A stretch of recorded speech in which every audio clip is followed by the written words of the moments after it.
Today we're tackling something really fundamental for financial security, especially now. Absolutely. We're looking at building an emergency fund using a guide aimed at India for 2025. The plan is to pull out the key steps, the essentials, to help you build that safety net. Sounds good. Okay, let's unpack this. So first off, what is an emergency fund? At its core, it's, a stash of cash set aside just for the unexpected stuff. Right, like surprises you don't want. Exactly. A sudden job loss, maybe a medical issue, or your fridge dies.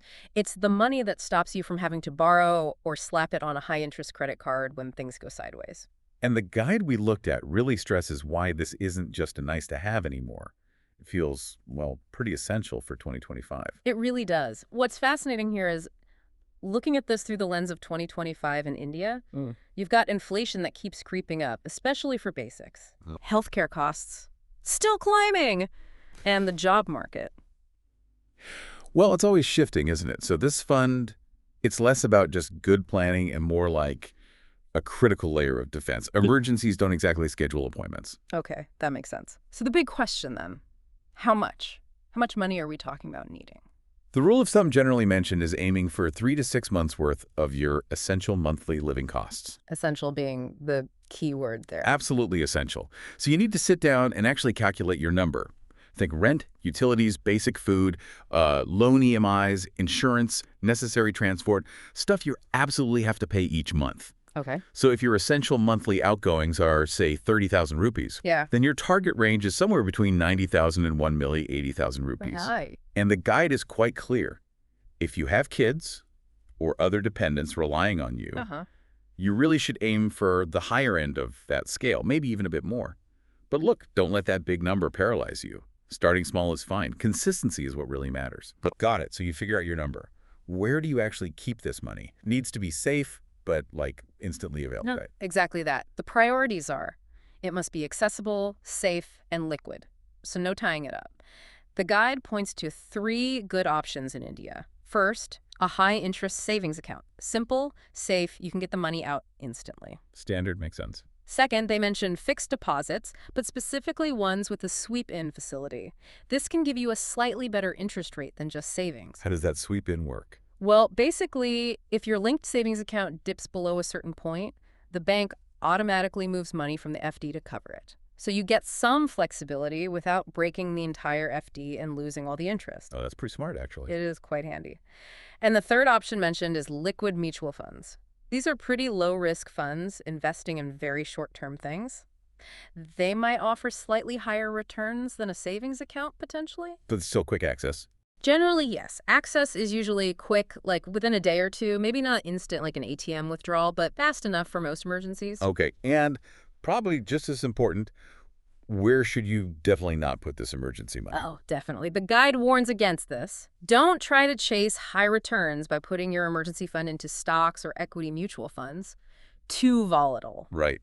Could lose value just when you need it. Exactly. And don't lock it away in long-term FDs where you'd pay a penalty to get it out early. Liquidity, quick access, that's the absolute #1 requirement here. So we know the why, the how much, the where. How do people actually start building it up step by step? Yeah, the process they lay out is quite logical. First, set your clear target amount based on those essential expenses you calculated. Okay. Second, take a hard look at your budget.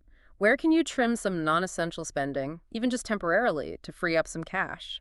Coffee, eating out, subscriptions maybe? The tough part. It can be, but the third step is key. Automate it. Set up an auto debit, a standing instruction, whatever your bank calls it. Right after payday, have a fixed amount automatically move into a separate savings account dedicated only to this emergency fund. So it just happens without thinking. Precisely. Treat it like any other bill. It's about building a habit, not just a one-time effort. Now, here's where it gets really interesting. The source talks about common mistakes people tend to make. Ah, yes, the pitfalls. Definitely good to be aware of these. A really common one is just mixing the emergency money in with your regular checking or savings account. Gets spent accidentally. Easily. Keep it separate. Different account, maybe even a different bank.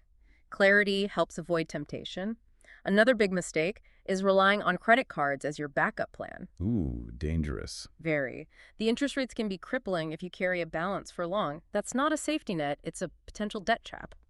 And finally, remember, this fund isn't static. You need to revisit it. Why is that? Inflation erodes its value over time, and your life changes. Your expenses might go up. So check it at least once a year.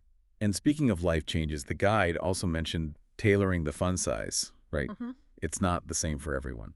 This raises an important question. Absolutely. Yeah, absolutely. Your needs shift. If you're single, maybe 3 months feels okay. But if you're married, have kids, or perhaps you're older and facing higher potential health costs, you should definitely lean towards that 6-month mark, or possibly even more, depending on your specific situation and responsibilities. It's about matching the fund to your potential risks. Okay, so wrapping this up, building this emergency fund. It really sounds like a foundational piece for just feeling financially secure, having that peace of mind. It really is. Think of it like your personal financial lifeline. The most important thing is just to start. Doesn't matter how small. Start. Automate it. Be consistent. And remember, check in on it maybe once a year, adjust for inflation or any big life changes. So what does this all mean for you listening? Maybe the challenge for today is this. Try and calculate, even just roughly, your essential monthly expenses. Then find just one non-essential thing you could cut back on this week and set up that first automatic transfer, however small, into a separate savings account. Seriously, making that first automated step is probably the most powerful move you can make towards building this resilience.